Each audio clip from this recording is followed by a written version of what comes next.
Naitay, Kapuso, pahiram po ng 20 minutes ng inyong hapon. Ako po si Boy, and welcome to Fast Talk with Boy Abunda. Sa lahat ng mga kasama ho natin sa Facebook at YouTube, sa lahat ng nakikinig po sa GZWB, welcome to the program. This is a very important day. Happy birthday, Chang Susan! Chang Susan, happy birthday! Happy birthday! Let's start the show with for today's talk. Ngayong linggo po, alas 3:15 ng hapon. Sana po samahan niyo po kami ni Bea Alonzo sa aming August episode ng My Mother, My Story. I started the interview with Bea with one question. Sabi ko sa kanya, Bea, anong klaseng ina ang gusto mong maging? And her answer was straightforward, was direct. Sabi niya, just like my mother. Kung bakit, yan ang malalaman niyo po ngayong linggo. Pero ngayon ay ipapasilip namin sa inyo ang isang maikling bahagi ng aking interview with Bea Alonzo. Panoorin po natin ito. Would you be a strict mother? I think so. Because it really helped me a lot growing up. Especially sa dynamic namin. Because I was the breadwinner. So, I've seen actors and actresses na dahil naging breadwinner na sila, they would call the shots in their family. But you're very young, so you don't know any better. Yung sa pamilya namin, dynamic never changed. She was still the mother, even though I was providing. That's interesting. I feel like kung hindi siya naging ganun sa akin, baka nag-iba rin yung personality ko. And she was very adamant. She was very headstrong in saying na I am the mother. Maraming salamat, Bea. We are very proud of this special because this is our way of paying tribute to all mothers. Kagaya ng kwento ni Bea, we all have our own stories with our mothers. Minsan masaya, minsan malungkot, minsan magulo, minsan maayos. But despite everything, we always go back to the core. And what is that core? Love. My Mother, My Story ngayong linggo po, 3:15 in the afternoon. Dito lamang po sa GMA. At kasama ni Bea po ang ating bisita ngayong hapon mula sa Widow's War. Brilliant guy. I mean, I haven't seen him in years, but I'm just so happy that he could join us today. Naitay, Kapuso, please welcome Benjamin Alves. Hello. Thank you. And good to see you. Hey, you look so good. You look good. Thank you. Maraming salamat. And congratulations sa Widow's War. Thank you so much. Thank you. Binabantayan at hindi hinihiwalayan ng Widow's War. Diretsang tanong, ano ba talaga ang sikreto ni Basil?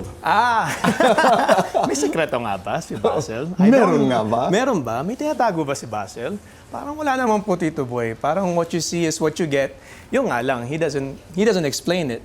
Kumbaga, he has no shame, he doesn't hide anything. So, I think in the next few episodes, malalaman niyo po yung sekreto ni... Ayun. Ang the only secret now is, sino nga ba naglason kay Basil? Ayun. Yun ang katanungan ng lahat. Yeah, po. Malalaman ba namin yan sa mga susunod na episodes?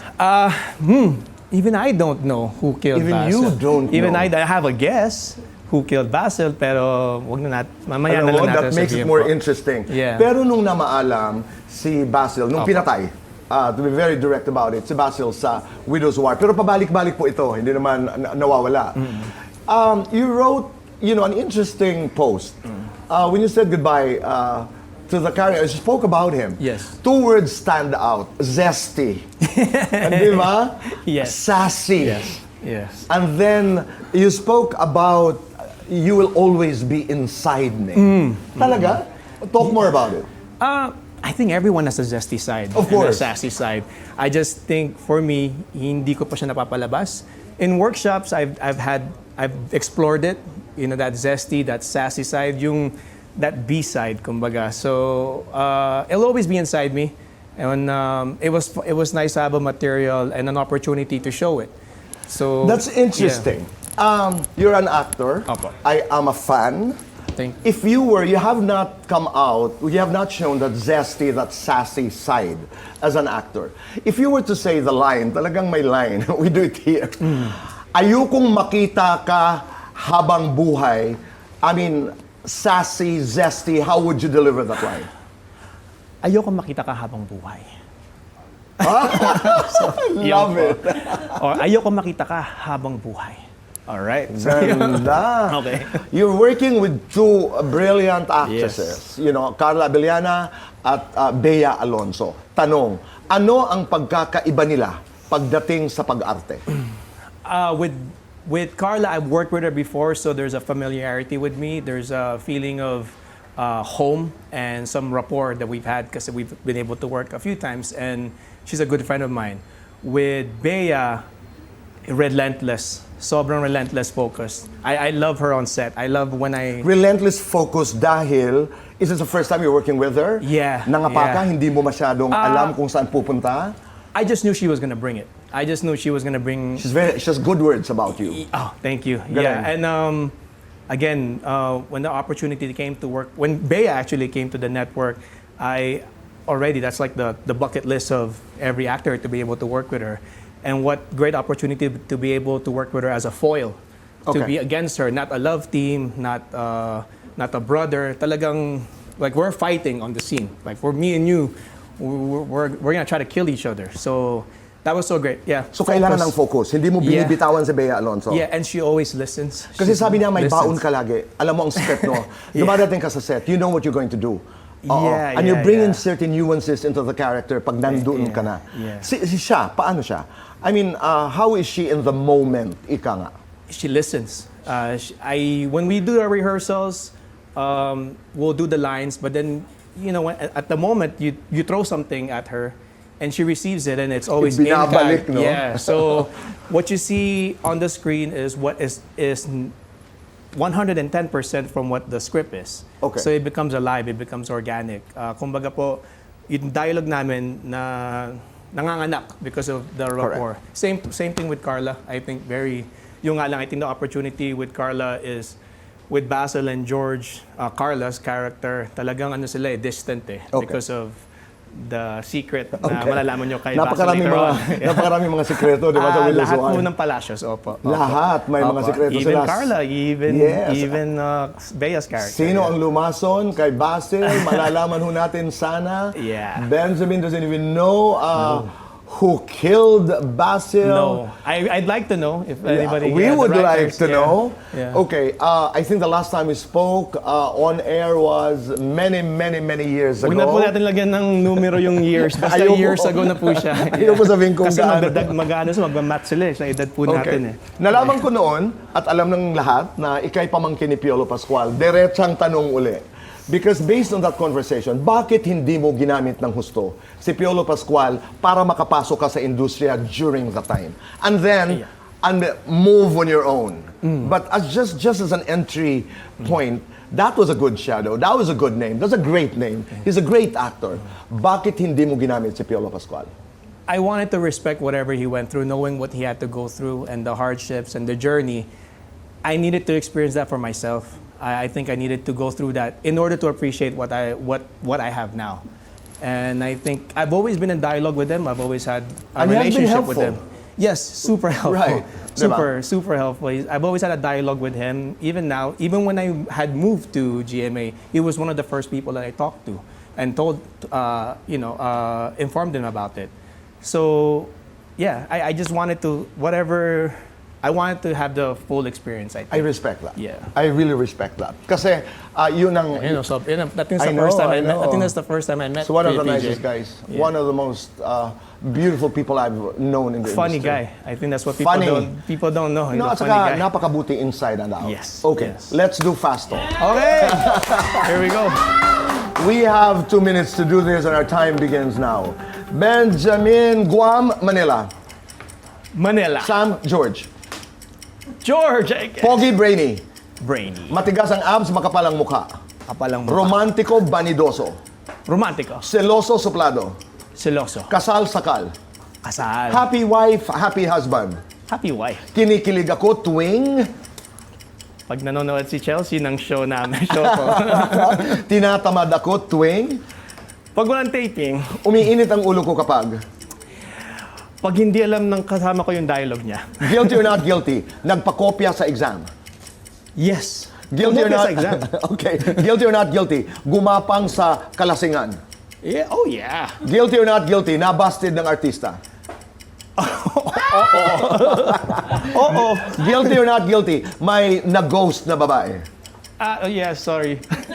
Guilty or not guilty? Nag-ghost ng babae. Oh yes. Guilty or not guilty? In-stalk ang ex sa social media. Oo, opo.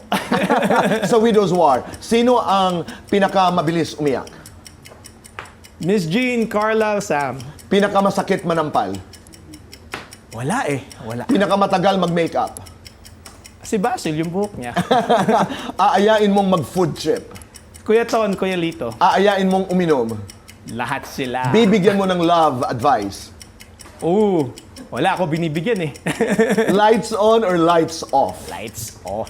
Happiness or chocolates? Happiness. Best time for happiness? Every time. Best thing about being married? Oh, having a family. I think. Benjamin, dumating ang Widow's War sa karera mo at a point in your life when you thought it was over. It was close to the end. And then in some of your interviews, you would talk about longevity. You would even talk about humility over hard work. Ipaliwanag mo nga ang mga bagay na ito, nasaan ka ngayon sa iyong buhay bilang tao at bilang artista. Ang mga kasagutan po sa pagbabalik ng Fast Talk with Boy Abunda.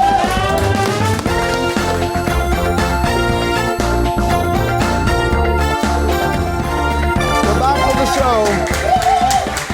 Dumating ang Widow's War at a point in your life when I think you were starting to question, meron pa bang lugar para sa akin? Am I close to the end? Take me there. You just see it. You just see that the door is not as open or not as wide as when you first entered 12 years ago. So having that self-awareness that, you know, this might be one of the last few ones. Just so I'm always a future forward thinker, so you kind of want to, so that nothing will surprise you. Hindi ka mabibigla na parang wala ka na pala.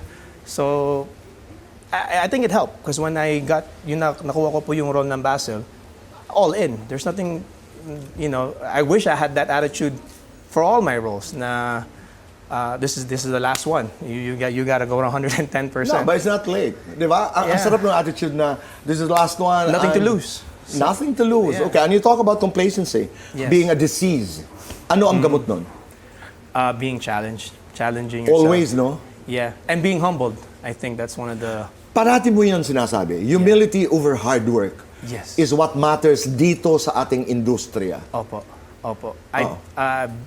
I wouldn't say I'm a veteran per se, but being in the industry long enough to know na I've worked with people that are still here because of the humility, and I'm astounded and I'm surprised when they're on set na wala po silang kasi on the Kayabang-yabang. Yeah, and I think acting and being an actor is one of the few professions na kahit 30-year veteran ka and then the first-year veteran, when you step on in front of the camera, you're even field po yun eh. So the humility comes from that. Na tutulungan mo yung like with me and Bea, she's my senior. So the humility of her and her focus na to respect my craft and I respect hers, kaya gumaganda po yung eksena. So, Ano pa ang mga pangarap mo? Ngayon, as we talk. as an actor, more challenging roles to be challenged. Kasi minsan kailangan sabihin mo. Yeah. Oo, para mangyari. As an actor, being challenged and recognition, I think. I think when you spoke about it earlier, when I see Kuya PJ's house, the thing that I focus on, no matter how grand the house is the endless walls of awards. And I've always, like, you know that this guy built this house because of that passion he had and that talent he had. So, yeah, I think recognition. The recognition. I don't know if it's a good thing to say. Nag-umpisa naman yun. I think, was it last year when you were nominated in the ASEAN Yeah. Awards? Tama ba ako? Yes. I don't know. were. Yeah, after 12 years. Oo. No. Minsan hindi mo alam talaga kung kailan mag-uumpisa eh. Yeah, Sometimes it starts after, ang dami. I mean, great actors like who? Cesar Montano was in the business for quite a long time before he, got into the business really big. People waited. But where are you at this point in your life? Bilang asawa, bilang aktor? Where are you at this point in your life? When you asked me what's my next role earlier during the break, that would be the perfect role I would want, is to become a father. That would be Both on screen and in real life. Oh, I've done it on screen, but in real life. Oh. Yeah, in real life. Iba. From people that co-actors that I've worked with, iba, there's a deeper. You come on set and there's a deeper meaning and there's a deeper reason why you're on set. And yung excitement sa lamaitan, specifically, yung excitement nilang umuwi para makita yung pamilya nila, I want that. I want that for me and my wife. Yeah. Chelsea, Yes. who is watching right now. Last question. Hello. Isang araw, mapapanood ito ng magiging anak mo. God willing, and may you be blessed with children. If you were to talk to your child, sa iyong anak, right this very moment, anong sasabihin mo? Son or daughter, I hope you're proud of me. I hope that I hope I'm raising you correctly, and I hope I'm ready. And I can. Does she Yeah. make you happy? Yeah, and you're my reason. You're my reason why I'm still here. You're my reason why I'm happy, and you're the reason why I work and I get to do what I love because I love you. Benjamin, maraming Thank you. salamat. Thank you so much. Sana ibalik ko nila si Basil sa Widow's War. In whatever way, I don't know, pero sana malaman ho namin kung sinong lumason sa kanya. Nako, that's an indicator, ha? Maraming salamat. Thank you, Ben. Salamat. Naitay, Kapuso, maraming salamat po sa inyong pagsama sa amin. And be kind, make Nanay Tayo proud. Say thank you, goodbye for now. God bless.